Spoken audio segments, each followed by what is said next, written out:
Tachidele, que tous vos vœux se réalisent. C'est ce qu'on se dit au Tibet. Et dans le bouddhisme tibétain, en règle générale, lorsqu'on rencontre une personne ou lorsqu'on la quitte, qu'on va la revoir, même quand on la quitte définitivement, Tachidele, que tous tes vœux se réalisent, innombrables vœux. Comme vous le savez, la vie, elle est pleine de rebondissements. Jusqu'à 28 ans, j'ai été hétérosexuel. De 28 ans jusqu'à 56 ans, j'ai été homosexuel et j'ai fait beaucoup pour la cause LGBT. Et maintenant, je suis entré dans une phase de ma vie où, peut-être pour 28 ans, j'en sais rien, où je suis asexué. Donc ça me permet, c'est une décision que j'avais déjà prise il y a 3 ans et à laquelle j'ai beaucoup réfléchi ces 9 derniers mois et à laquelle je vais me tenir. Pourquoi? Parce qu'en tant qu'enseignant de bouddhisme tibétain et enseignant de shivaïsme du Cachemire, eh bien, on a des pratiques qui sont extrêmement fortes.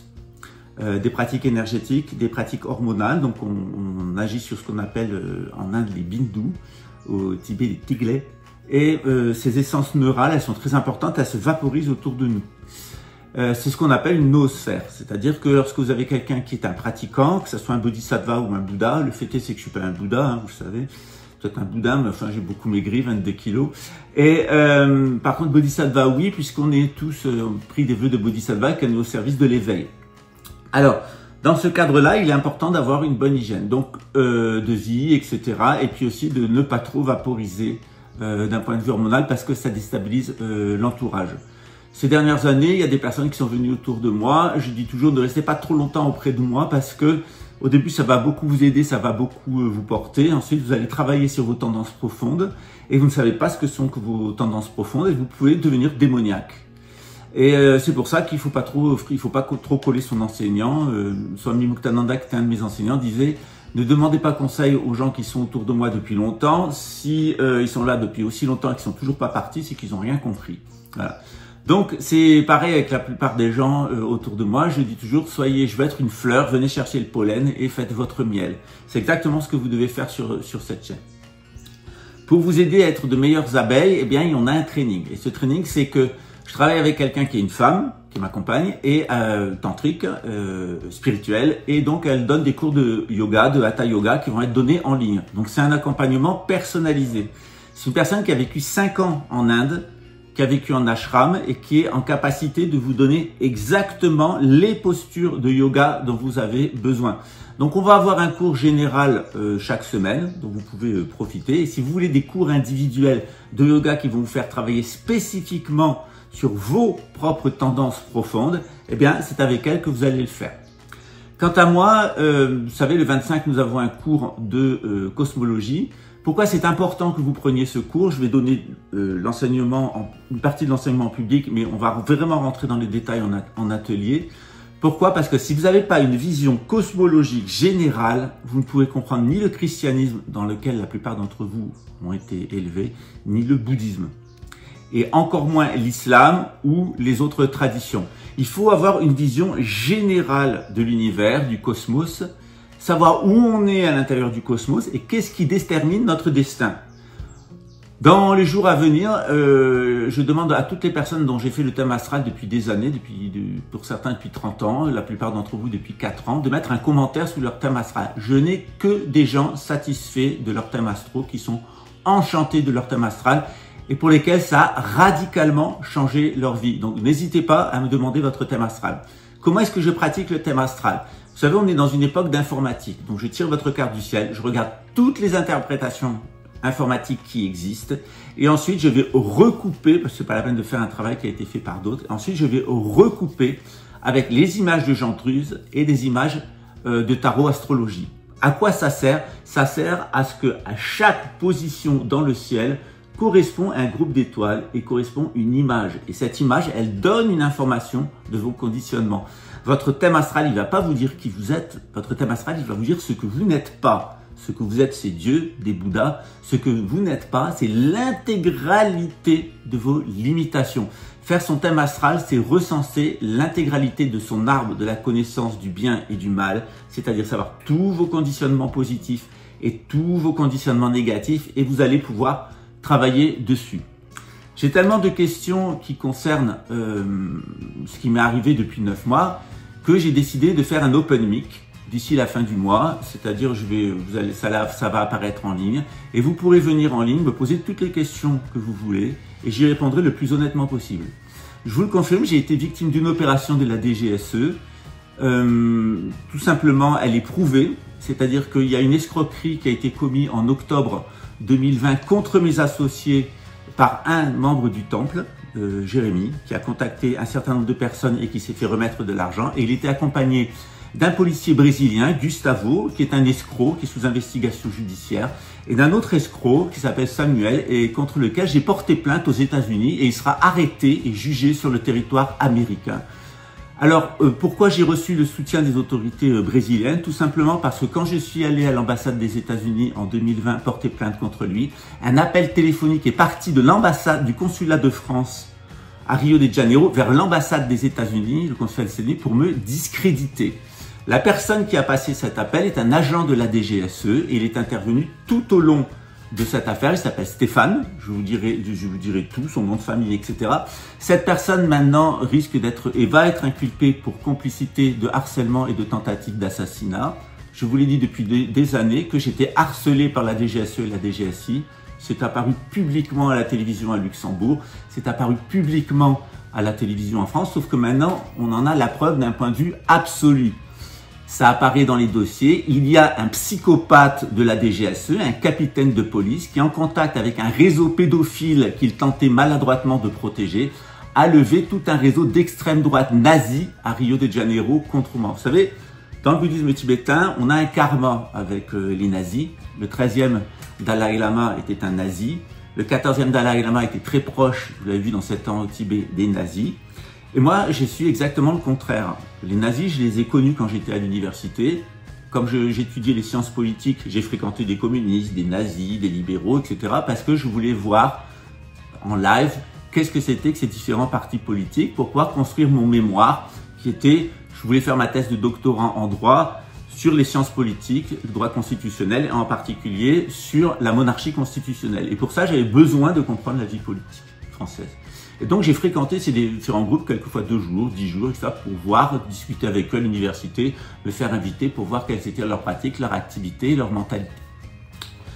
Et le fait est, c'est qu'au fil des années, je me suis posé la question, est-ce que Bouddha et Jésus étaient socialistes ou communistes? Et ça a beaucoup changé ma vision des choses. Moi, j'ai été élevé dans un milieu plutôt de droite et j'ai découvert que Bouddha et Jésus, c'était plutôt des communistes. Et dans le cadre du temple tibétain, on vit comme des communistes, c'est-à-dire il n'y a pas d'État, il n'y a pas de propriété privée, et puis il n'y a pas de caste. On vit sans caste, on vit complètement égalitairement et démocratiquement. Par contre, dans la société générale, je vous ai toujours souligné l'avantage d'avoir une synarchie. Et au Brésil, ici, vous ne pouvez pas imaginer l'importance de la synarchie à Brasilia. Ici, à Brasilia, tout a été construit par les francs-maçons du rite écossais de Brasilia et le président Kubitschek et l'Église catholique, en tenant compte de l'astrologie, en tenant compte du géomagnétisme, du paléomagnétisme et de la synarchie. Ici, à Brasilia, on est dans une société 100% structurée par la synarchie. Mais à l'intérieur de cette synarchie, nous les bouddhistes, monastères bouddhistes, et nous, nous les chrétiens, en tant que monastère, on a un fonctionnement qui est complètement égalitaire, qui est complètement communiste. C'est la caractéristique de la synarchie, des exceptions à la synarchie telles que l'ont expliqué Saint-Yves d'Alvèdre, d'un côté pour la synarchie, Platon, et de l'autre côté Jésus et Bouddha qui ont donné des alternatives. Donc, si vous voulez un accompagnement personnel, on a un accompagnement dans le Kundalini Yoga et on a un accompagnement dans le Hatha Yoga. Ces dernières années, j'ai beaucoup travaillé avec Nicolas. Nicolas, il a un parcours traumatique très important. Il reste énormément dans la confusion. Il doit finir sa formation. J'avais pas le temps de m'occuper individuellement de mes étudiants. J'ai demandé à Nicolas de le faire. Pour certains, ça a bien fonctionné. Pour d'autres, ça n'a pas très bien fonctionné. Je suis désolé qu'après mon incarcération, Nicolas ait eu le comportement qu'il a eu, se soit présenté en successeur. Il ne l'est pas. Il est certainement pas prêt. Mais il a fait un très bon travail d'accompagnement pour certaines personnes, notamment avec les trames et avec des cours de Hatha Yoga. Sauf que maintenant, j'aimerais pour vous, maintenant que le groupe est cohérent, pouvoir passer à un autre niveau, c'est-à-dire vraiment avoir un accompagnement très précis, individuel de chacun d'entre vous dans le Hatha Yoga, dans le Kundalini Yoga. Et ça, c'est ce que fera ma compagne. De l'autre côté, moi, je donnerai un accompagnement dans le bouddhisme tibétain. et dans le Mahamudra et le Dzogchen. Vous allez voir que ça se rejoint, mais d'utiliser le bouddhisme tibétain en règle générale, il utilise le shivaïsme du Cachemire et il utilise les deux formes du bouddhisme, le 13e et le 14e, les enseignements du 13e et du 14e Bouddha, Siddhartha Gautama Sakyamuni et Tampa Shenra Miwashe, qui est un Bouddha qui venait d'Ur, bien connu pour ses œuvres évidemment, à peu près à la même époque qu'Abraham. Donc on a vraiment un trésor de l'humanité avec le bouddhisme tibétain. Dans l'avenir, je me suis rapproché du Karmapa, de Kalu Rinpoche et de la Matenzang. Donc je vais complètement réintégrer ma lignée Kagyu, ne plus rester autonome. Et on espère avoir le Karmapa et Kalu Rinpoche parmi nous à Brasilia, puisque tous les centres ont été fermés ici de bouddhisme tibétain. C'est vraiment un défi de rouvrir un centre de bouddhisme tibétain et de Kundalini Yoga. Donc on va avoir un centre de Siddha Yoga informel et un centre de bouddhisme tibétain formel. Voilà, les deux vont fonctionner ensemble. Je suis en négociation avec les autorités à Ganeshpuri en Inde et avec le Karmapa. Ça c'est un tel Karmapa. Voilà. Le Karmapa, il a une particularité, c'est qu'il est marié, voilà, avec une femme. Voilà. Donc on est vraiment dans une lignée un petit peu particulière. Si vous voulez un accompagnement, soit dans le yoga, soit avec l'astrologie et dans le bouddhisme tibétain, vous pouvez nous contacter. Donc depuis 2 ans maintenant, vous êtes habitués à être en contact avec la yogini avec qui je travaille. Et on essaye de vous apporter, non plus maintenant un enseignement général, mais un enseignement individuel. Comment vous allez pouvoir vous aider vous-même avec les techniques du yoga de la perfection de l'Inde, les yogas de l'Inde et les techniques du bouddhisme tibétain. On va vraiment rentrer maintenant, on reste dans les explications générales, mais dans les accompagnements individuels. J'aurais aimé le faire depuis des années, cet accompagnement individuel. Je l'ai fait avant 2020. Et depuis 2020, j'avais un petit peu lâché à cause de l'éco-village. Maintenant, on part sur une autre formule. Il y a toujours un éco-village en suspens. On attend que ça soit réglé d'un point de vue judiciaire et qu'on soit indemnisé des escroqueries dont on a été victime. Je ferai un open mic, on vous apportera toutes les preuves et on parlera aussi du psychopathe helvétique, de ses liens avec l'Allemagne nazie, les écoles Steiner, des conséquences de l'apostasie du GIE et pourquoi il y a un certain nombre de personnes qui ont voulu absolument s'acharner sur moi. Ils se sont acharnés sur moi de cette manière-là parce qu'ils appartiennent au groupement du nazisme, que ce soit des Steinériens en règle générale. Vous savez qu'on a un couple avec lequel on a eu des problèmes. Ce sont des Steinériens aussi. Méfiez-vous de cette secte, elle est extrêmement dangereuse. Elle a un discours écologique et du fascisme écologique et ils ont des pratiques qui sont véritablement des pratiques de magie noire. Et ils vont attaquer les traditions spirituelles en soulignant les défauts des enseignants ou certaines particularités. Mais c'est vraiment une œuvre de destruction. Quand on va au niveau de l'accompagnement individuel et de ce qu'on a à proposer, on s'aperçoit que c'est des gens extrêmement violents, qui sont prêts à tuer. Et de l'autre côté, c'est un délire psychiatrique avec de l'usage de médicaments et de drogues. Donc on retrouve exactement ce qu'était l'Allemagne nazie. L'Allemagne nazie, c'était une extrême violence et les Allemands ont été drogués à la pervitine. Vous avez fait des vidéos sur la pervitine. Et on retrouve toujours ce même schéma, en particulier chez les gens d'Europe centrale et d'Europe de l'Est, qui sont des édomites. C'est la pornéia et la pharmakeia, c'est-à-dire des pratiques sexuelles qui sont erronées, des représentations qui sont erronées, de l'inceste, de la pédophilie, etc. Des images erronées de Dieu et d'eux-mêmes. Ce sont des gens qui sont extrêmement égotiques, extrêmement satisfaits d'eux-mêmes, tout en ne se connaissant pas. Voilà pourquoi il est important de faire son astrologie. Et de l'autre côté, c'est des gens qui sont complètement dans la pharmakeia, qui passent leur temps à se bourrer de médicaments. Moi, j'ai survécu à mon cancer sans chimio et sans radiothérapie. J'ai aucune vaccination depuis que je suis petit. Je suis jamais malade, très très rarement. Et pourquoi? Parce que je suis les recommandations de la médecine ayurvédique, la médecine de l'Inde et la médecine tibétaine qui touche à l'alimentation. Et ça, on va le faire avec des partenaires au Tibet. Depuis des années, depuis maintenant 20 ans, je suis en contact avec l'université de Larong. J'ai de très très bonnes relations avec les autorités chinoises. Au Tibet, on a 1400 tulkus, on a 100 000 monastères, on a à peu près 200 millions de personnes qui pratiquent le bouddhisme, 80 millions de personnes qui pratiquent le bouddhisme tibétain. Penser que la Chine est toujours communiste, que c'est toujours la révolution culturelle et que les monastères tibétains sont persécutés, c'est faux. Le bouddhisme tibétain fait partie du dispositif du Parti communiste chinois, du PCC, qui n'a plus d'ailleurs de communiste que le nom, puisque la Chine est un État complètement socialiste, voire social-libéral. Voilà. Donc n'hésitez pas à nous contacter. Les personnes qui ont reçu de l'astrologie, merci de mettre un petit mot sous votre thème en ligne. Et puis ça va me permettre de faire une compilation. Vous allez voir les messages extraordinaires de soutien et les témoignages de transformation radicale que les personnes qui ont fait de l'astrologie, leur astrologie avec moi, ont rencontré. Alors c'est vrai que j'ai une façon qui n'est pas très académique de faire de l'astrologie. J'utilise à la fois des thèmes informatiques, ça va beaucoup plus vite, mais après ce qui compte, c'est ma propre interprétation par rapport aux cartes du ciel. Là aussi, j'ai été victime de calomnies à ce niveau-là, par un certain nombre de personnes mal intentionnées. La technique, elle est très simple de la DGSE. Où que je sois, ou quelle que soit la difficulté, le réussite que j'ai avec une personne, ils arrivent avec un dossier là, et ils montrent le dossier qui tue là. Alors dans le dossier qui tue, c'est Pascal le pédophile, Pascal qui fait des faux thèmes astro, Pascal qui a jamais été initié à quoi que ce soit. Sauf que les autorités brésiliennes ont fait leur travail, elles ont contacté les lamas avec lesquels j'ai travaillé, ils ont bien confirmé que j'avais reçu des vœux et que j'avais été initié. Ils ont contrôlé mes connaissances en astrologie. Ils ont contacté mon ex-femme, d'anciens de mes compagnons, et tout le monde a dit « Pascal, c'est vraiment quelqu'un de super ». Par moments, on a passé des moments difficiles, mais c'était à cause de nous, parce qu'on devait travailler sur nos propres négativités. Et à chaque fois, on a été contacté soit par la DGSE, soit par la DGSI, qui ont envie absolument, coûte que coûte, de lui régler son compte. Je vous expliquerai pourquoi. C'est parce que mon père a révélé un énorme secret d'État, un énorme scandale. Il y a des années, et il a failli en mourir et finir sa vie en prison, c'est que l'armée française armait le FLN et qu'avec les armes que l'armée française donnait au FLN, on tuait des Français du contingent. Donc l'armée française était dans les deux camps, l'armée républicaine. Elle livrait des armes au FLN pour tuer des Français du contingent et elle tuait 1,5 million d'Algériens. Et l'armée républicaine va bientôt devoir s'expliquer sur son comportement. Vous savez que c'est la prophétie de la fin des temps pour la France. Il y a une chaîne qui est dédiée à ça.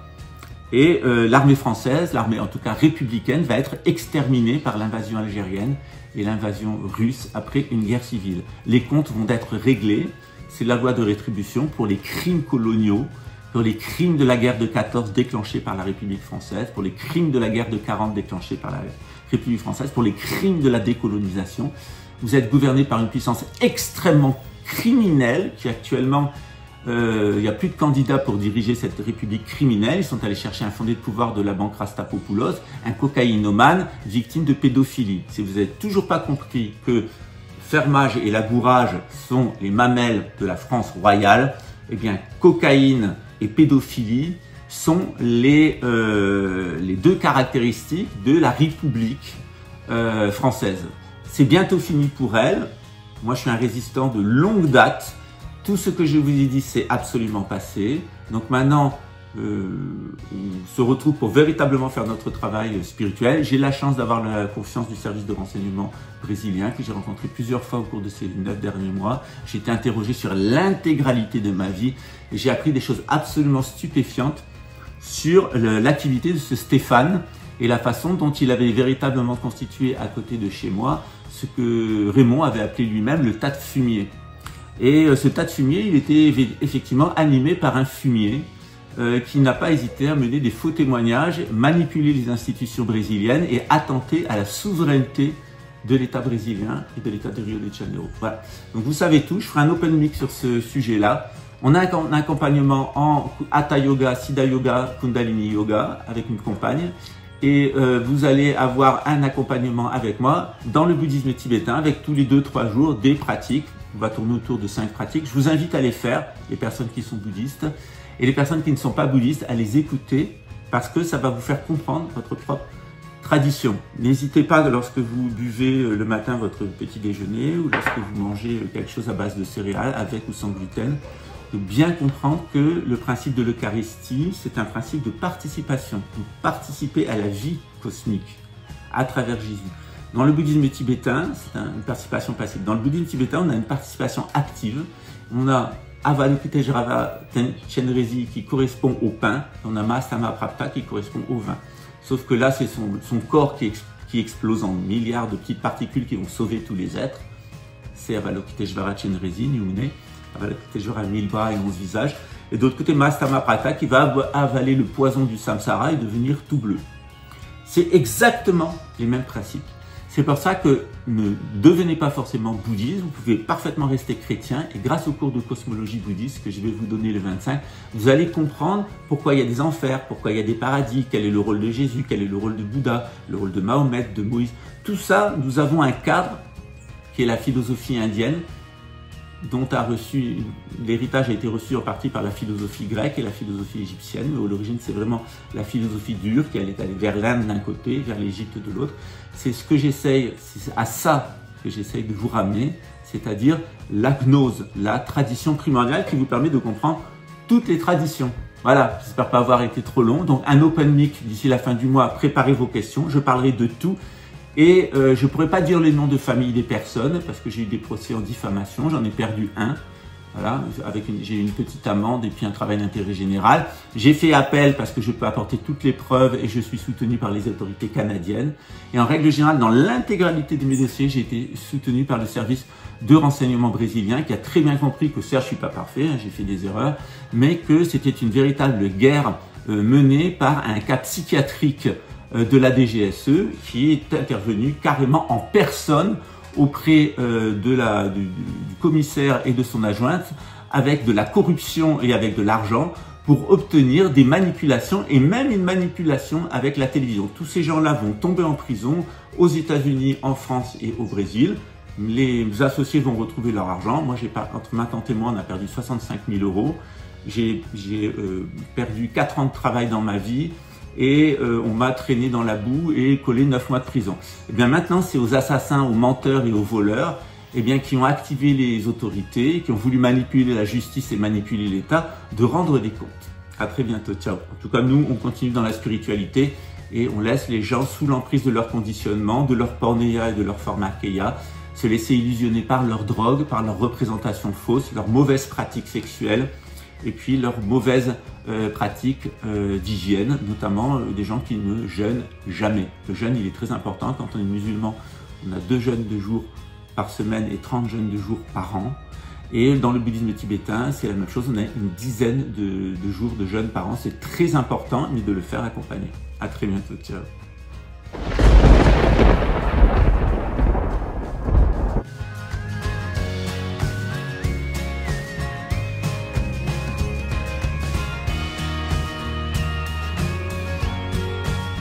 Je parlerai les langues des hommes et des anges.